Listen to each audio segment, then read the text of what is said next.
Hello everyone, welcome to the class once again. So after learning so many concepts in kinetic theory of gases, we talked about pressure within a gas.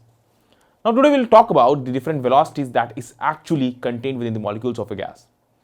Now let's not waste time, let's start straightway with velocities of a gas that is actually contained within each of the molecules of the gas molecules. Now let's talk about the first kind of velocity, and we are talking about different velocities of gaseous molecules. Different velocities that is actually attained by gas molecules or which are related with velocity of gaseous molecule. Now I told you all a gas molecule, it moves randomly in all the direction within a gaseous system. So if I draw the gaseous system, how will it look like? This is a container which is actually containing a gaseous system. So here I am showing you all a container containing several gaseous molecules. So if I make gaseous molecules showing randomly within this container, we all know that they move randomly. We are aware of this fact that gaseous molecules, they move randomly. And one more thing we have assumed while taking the assumptions that is actually valid for kinetic theory of gases, we have taken that the size of the molecules are very small. They are so small that we can treat each of the molecule as a point object, and the entire volume of the container is actually taken to be void, and that is the actual volume of the gaseous system. Now first of all, when I was telling you that these molecules are moving randomly in all directions, so I am showing you all the direction of molecules which are directed in this way. Now if I talk about the first kind of velocity, that is the average velocity of the gaseous molecule. The first kind of velocity, that is the average velocity of gas molecules. Average velocity of molecule. When I talk about molecules, that means I am talking about the gaseous molecules, not other than, it's not solid or liquid molecules, I am talking about the gaseous molecules. Now since they are in random motion, as shown in this figure, they are in random motion in all the directions. So if I talk about the average molecule, how will it look like? The formula will be somewhat like this. V average will turn out to be, V average is equal to V1 plus V2 plus V3 and so on, divided by the number of molecules. Let's take capital N as the number of molecules. Since they are in random motion, the net average velocity will turn out to be equal to 0. That is, it has got no net average velocity, it will be 0. That's quite obvious for us to actually make it out that the average velocity will be actually 0. The second one is quite important. The second kind of speed, the velocity that is actually attained by the gaseous molecule, that is the root mean square velocity, or you can say it's root mean square speed. The second one is root mean square speed. Let's talk about it, say it's root mean square speed, or you can also call it as velocity. That will of, it's both are, you can treat in the same way. Now first of all, what this term mean, root mean square? If you take square of all the speeds and then you divide it by total number of molecules, you will get the mean of the square of the velocities. That's quite obvious. Now if you take under root of this mean of the square of velocities, that will be known as the root mean square velocity. Already I have used this term while deriving the pressure of a gas. I have already used this term for root mean square speed. Let's see what is the formula for root mean square speed. So root mean square speed, first of all, let me write down the formula for root mean square speed. As I am telling you, it's V RMS. Root mean square RMS I am using to depict the root mean square speed. Let me take its whole square. Its whole square will be mean of the square of each of these speeds. So V1 square plus V2 square plus V3 square divided by N. This is the square of V RMS. Now if I take this mean of the square of the velocities, that will be, if I take the square root of this mean of the square of the velocities, that will give me the root mean square speed. Let's write down the formula. So we are having V RMS will turn out to be under root of, let's see here, it will be V1 square plus V2 square plus V3 square and so on for all the molecules divided by number of molecules. That means you are having the square root of mean of the square of speeds. And if we take this, we will be having the VRMS. How this VRMS related with the temperature, related with the molecular mass of the gas? Every different kind of gaseous system which are having different molecular mass, they will be having different root mean square velocities because it is related to the molecular mass of the gaseous system. So let me write the formula VRMS, that is equal to root 3 RT by capital M. R is the universal gas constant, T is the temperature in Kelvin, the temperature at which the gaseous system is actually present, M is the molecular mass. I will write separately that this M is the molecular mass of the gaseous system. This M is the molecular mass of the gaseous system. So to evaluate the root mean square speed, that is the root 3 RT by capital M. So if you want to know what is the root mean square of hydrogen, you have to put the molecular mass of hydrogen, that is actually 2 grams, and let's say temperature is again this is normal STP, standard room temperature we are talking about. So temperature you have to use as 273 Kelvin. R value you already know, that is 8.314. You can keep the values of R, temperature, molecular mass. You can evaluate the root mean square speed of hydrogen or oxygen or nitrogen, any gaseous system you may take. One example before proceeding, let me take one example. Let us compare the root mean square of hydrogen and oxygen if both are present at the same temperature. Let's do a very quick question based upon this root mean square, because this is the only speed which you will be referring oftenly. So we have a problem, compare the root mean square speed of hydrogen and oxygen at the same temperature and pressure. So we are having compare root mean square speed of hydrogen and oxygen. Let's do this at same STP, at same temperature and pressure. So I am writing at STP. That means both are present at the same temperature and pressure. Now you see here, VRMS for hydrogen will be given. I'm writing VH2. That means I'm talking about the speed of hydrogen molecule. And remember, I'm not writing separately RMS. You should automatically understand that I'm talking about the root mean square speed. Let's go ahead. Velocity of hydrogen will be given as 3 RT divided by its molecular mass H2. Molecular mass is quite obvious, that is actually 2, so I'm using here 2, 3 RT by M. Now velocity for oxygen, O2.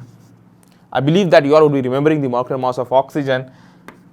I'll be using directly in the formula 3 RT divided by its molecular mass. That's quite obvious, that will be 32 grams. So I'm using here 32. Now if I compare velocity of hydrogen divided by velocity of oxygen, see what we will be obtaining. See 3 RT will be cancelled out. Under root 32 will move up and under root 2 will come down. You will be having under root 32 by 2, that will give you under root 16, that will be equal to 4. Have you got any idea with this? That means the velocity of hydrogen molecules, the root mean square speed of hydrogen molecules is 4 times the root mean square of oxygen molecule. So I am writing a relation that we have obtained.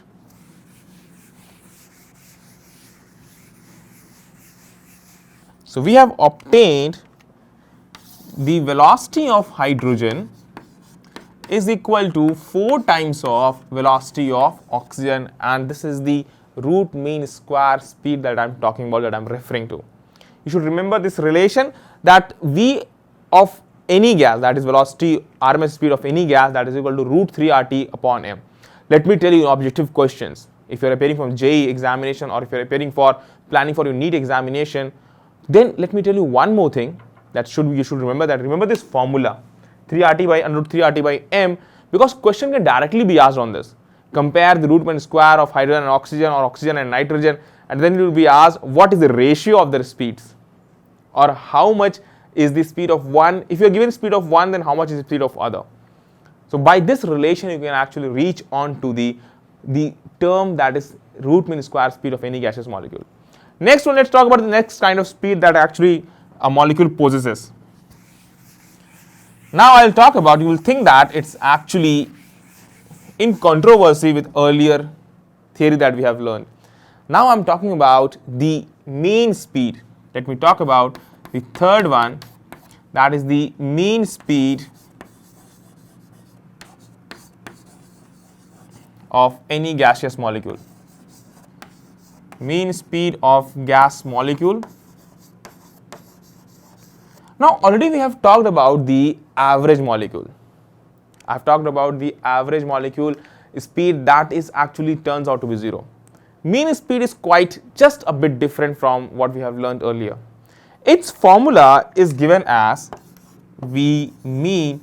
This is equal to under root 8 RT by pi m.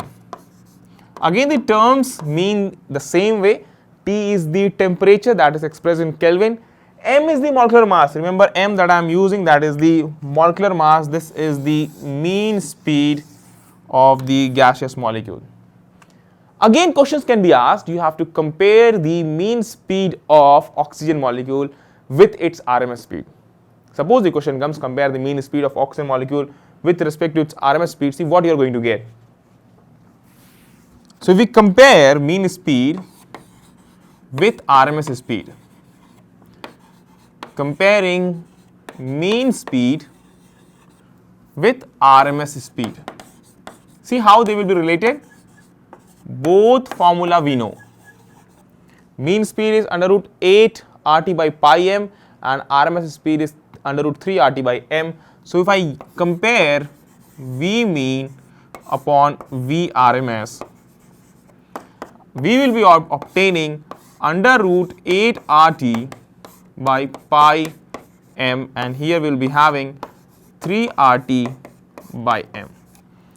So you can see that most of the terms will be cancelled out. You will be having here, this will turn out to be 8 upon 3 pi. That's quite obvious. 8 upon 3 pi, this will be the resultant answer. 8 upon 3 pi, this is the actually how mean speed and RMS speed are related. So what do you do? Take note till here. I will start from the other end. Take note till here. Okay, now let's talk about the next kind of speed that actually is possessed by a gaseous molecule, and that one is the most probable speed. The fourth one is most probable speed.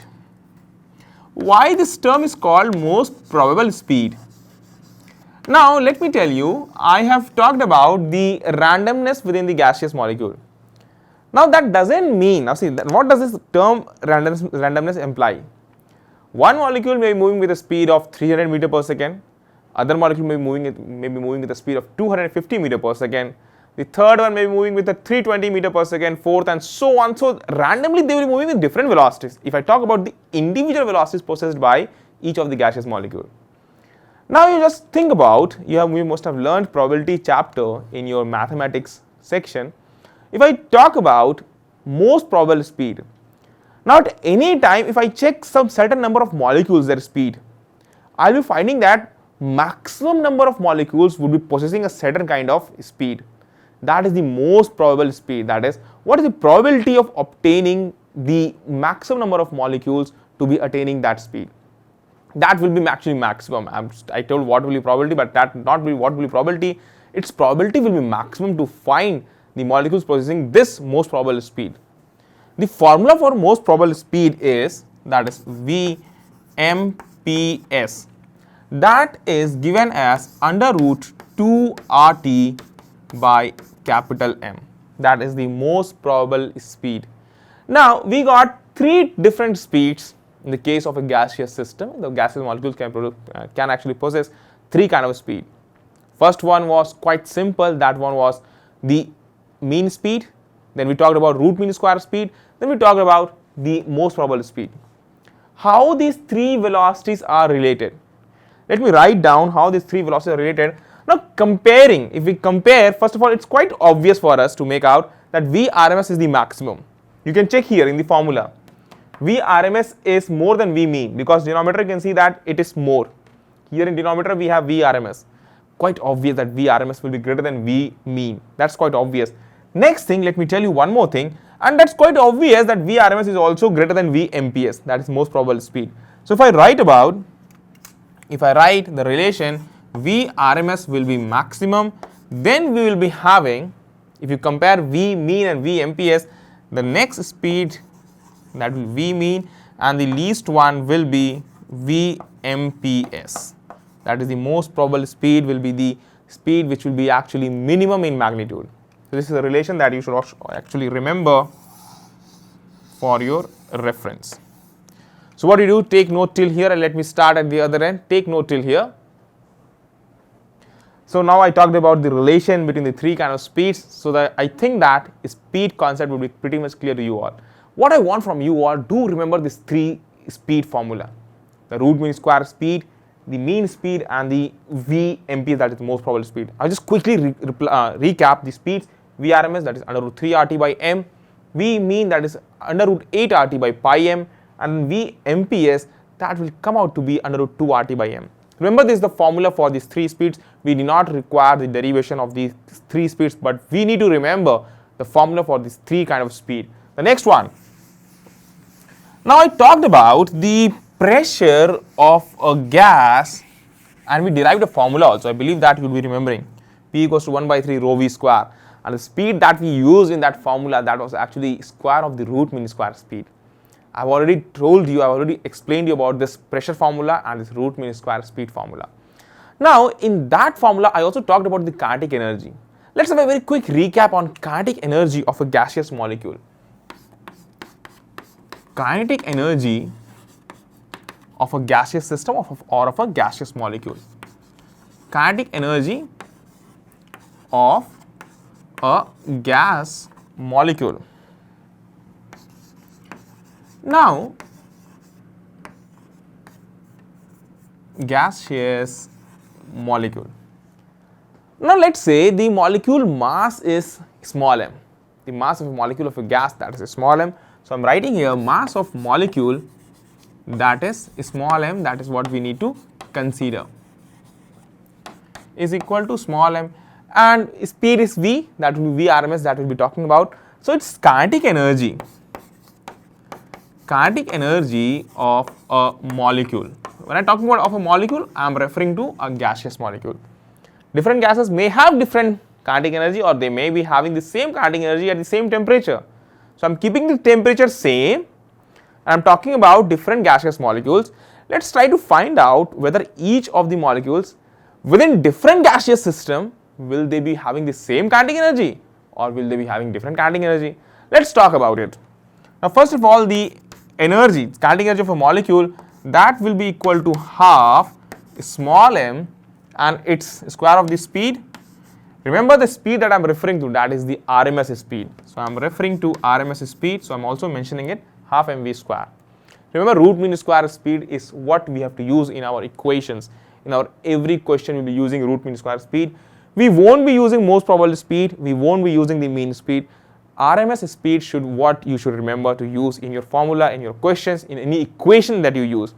Next one, just now we learnt about the Vrms formula. Let's put up the Vrms formula. Half m Vrms, you must be remembering 3 RT by m. So it's square, so I'm using 3 RT by capital M. Small m, then 3 RT by capital M. This is what we are having here. Now, can you see a relation? See, here we are having capital M as the molecular mass. Here we are having small m, that is actually the mass of one molecule. In 1 mole of gas, there are Avogadro number of molecules, this we know. So we can replace this capital M by Avogadro number multiplied with mass of one molecule. So what I'm going to do, I'm going to write here the same formula in a different way. We can mention that this capital M is equal to Avogadro number NAV multiplied with small m. Not a problem, that we can easily show. So kinetic energy of one molecule, that was given as half m 3 RT by m. So we can write 3 RT divided by capital M, that is equal to NAV into small m. NAV into small m. Quite obvious. We can cancel out the part n small m and small m. So you can see here the formula turns out to be half, and we have 3 here. So let me put here 3, and here you see we have term r by na. So I am keeping r by NaV here, and we are having T. R by Na. R is a universal gas constant. Avogadro number is again a constant. That signifies that this entire term is constant. That means the kinetic energy of a gaseous molecule is directly dependent on temperature. So if I write a formula, proportionality formula, I will be having kinetic energy of any gaseous molecule that we are talking about, that will be proportional to the standard temperature of the gaseous molecule. Now you check here, we have a constant R by NaV. That's a constant. Can we replace that constant by a new term? So what I'm going to do, I'm going to write kinetic energy of a gaseous molecule that turns out to be 3 by 2 of a constant. So I'm using a constant small k into T. This constant that we have used, that is actually Boltzmann constant. The constant that we have used, that is the Boltzmann constant. Now if it is a constant, and we already know that it's actually equal to R by Na, so that means we can find out its value. K is equal to 8.314 joule per mole per Kelvin, that we know, 8.314 joule per mole per Kelvin. This is what we know. And Na is the actually Avogadro number. Na is Avogadro number, so that will be, let's keep the standard units. Let's keep the standards of whatever units we may be getting, standard units. So I'm using gas constant and Avogadro number, that is actually 6.023 into 10 to the power 23. 6.023 into 10 to the power 23. This is what we know. This is the number of molecules that is actually present within 1 mole of gaseous system. Now if I divide this entire term, I will be getting the Boltzmann constant. So let me write the Boltzmann constant at the right hand. So the Boltzmann constant turns out to be, its value will come out, you can check the calculation, 1.38 into 10 to the power minus 23 joule per molecule. Joule per molecule and per Kelvin. This is what you should know about the Boltzmann constant.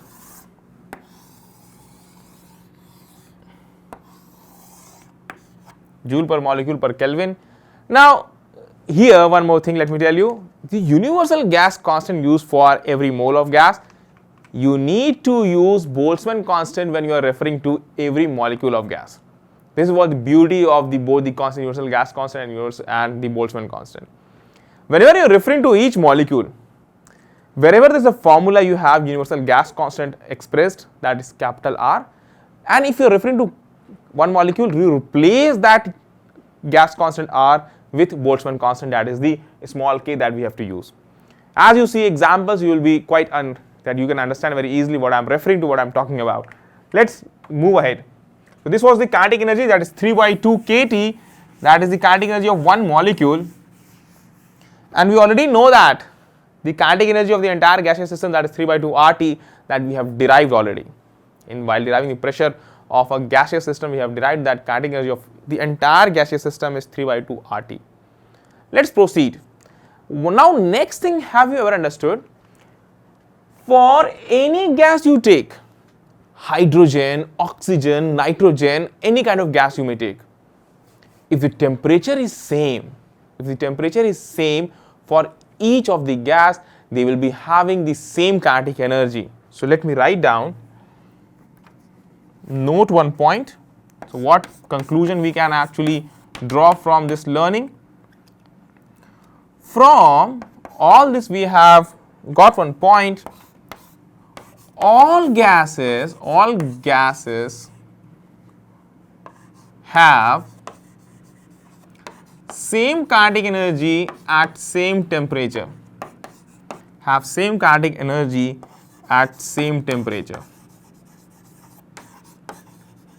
Do remember this point. Suppose it is said that you have taken a gas, two gases, hydrogen and nitrogen at same temperature, let's say 350 Kelvin, the temperature is same.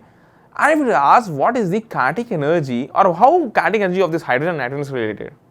So you will be thinking that let's do half m1 v1 square, half m2 v2 square. We are not aware about the v1 and v2, that is the RMS speed of each of the molecules. And if you are going to put up the formula, it will be lengthy. Remember, the temperature is same.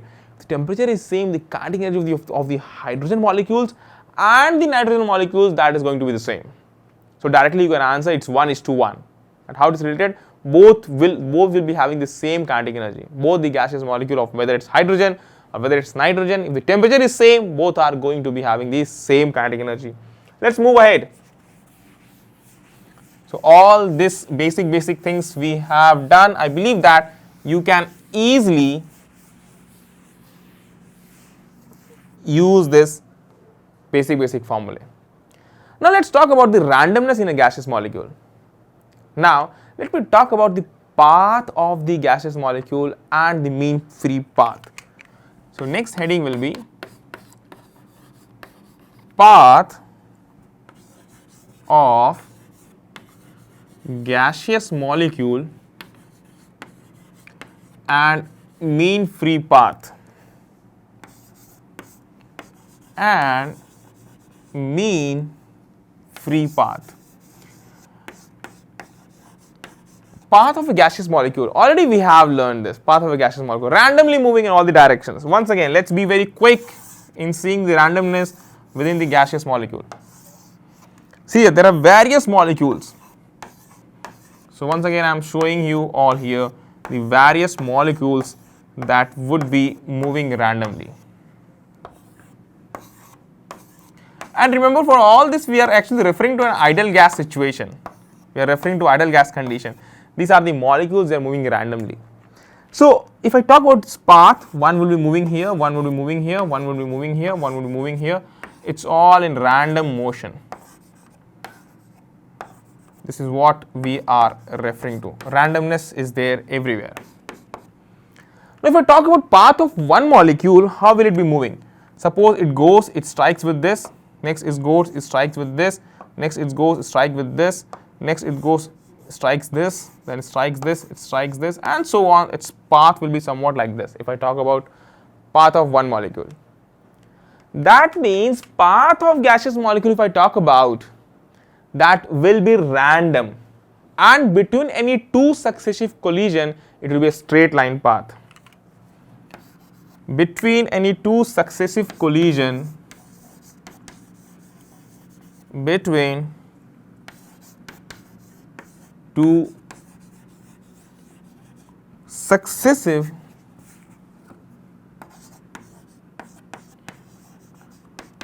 collision, we will be having straight line path. Gaseous molecule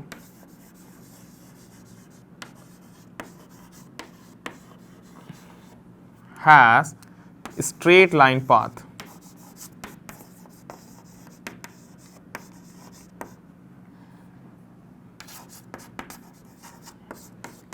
Quite obvious, quite clear. It has a straight line path. Remember, I am talking about between two successive collisions.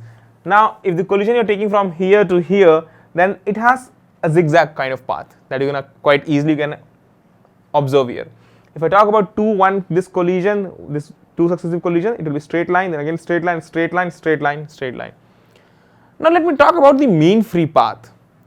Now see, for different collision, the path traversed is different. You can check in the diagram. For different collision, the path is actually different. Now, if I talk about the mean free path, what is actually the mean path between two successive collisions?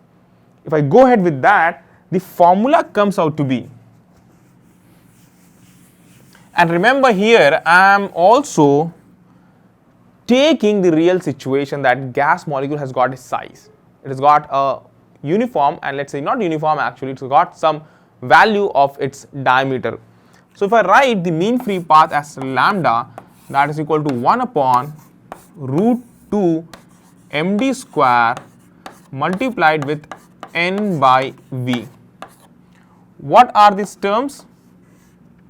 1 upon root 2, again its derivation is not required, md square. M is the M is the mass of one molecule, d is the diameter of the gaseous molecule. M is mass of one molecule, d is the diameter of gaseous molecule. D is the diameter of molecule. Now what is this N by V? N is the N by V, that is number of molecules per unit volume. So I am writing directly N by V, that is the number of molecules per unit volume.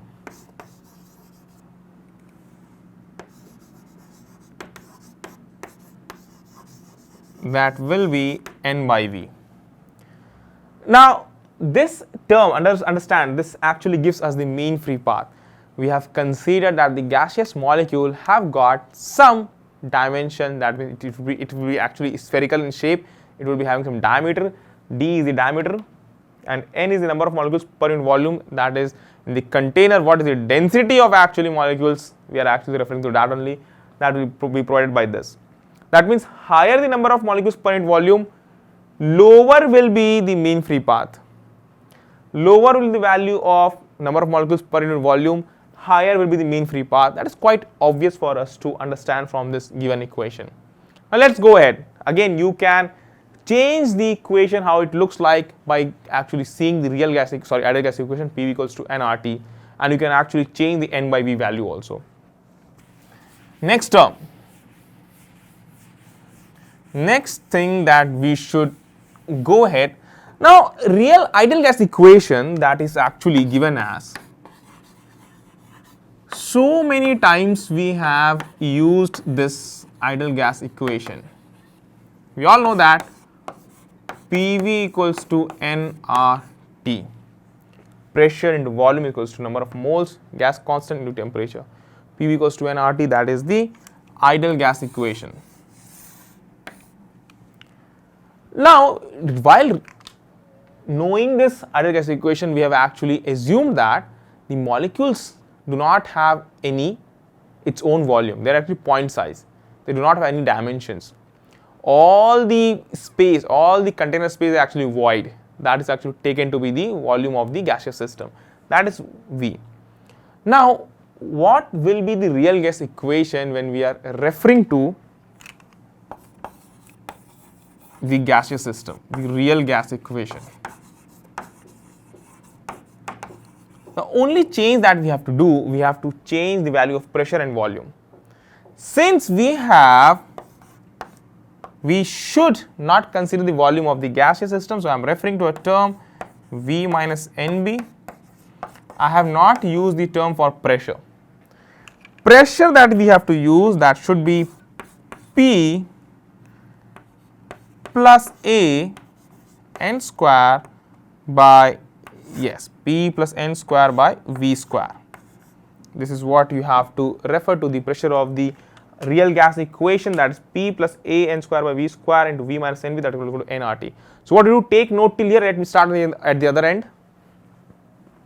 So I believe that you would have taken note of this equation, that is the real gas equation. Now you will be thinking that all the calculations that we have done, that we have referred to the ideal gas equation. Now for simplicity reasons, we have actually taken that it's a case of ideal gas, and we have assumed while evaluating all these ideal gas equations. For PV equals to nRT, then Boyle's law, Charles law, all actually, first we have made some assumptions that there is no interaction between the molecules and molecule size is quite small, and all the space is actually void, that is actually taken to be the volume of the gaseous system. Now here pressure, you have to use one more term, P plus A n square by V square and V minus NB, now equals to nRT. N, that is the number of moles, remember N, that is number of mole, A and B are constant. So I am writing the A and B, these both are constant, and we are having, that is the N is the number of moles that we are referring to in our real gas equation.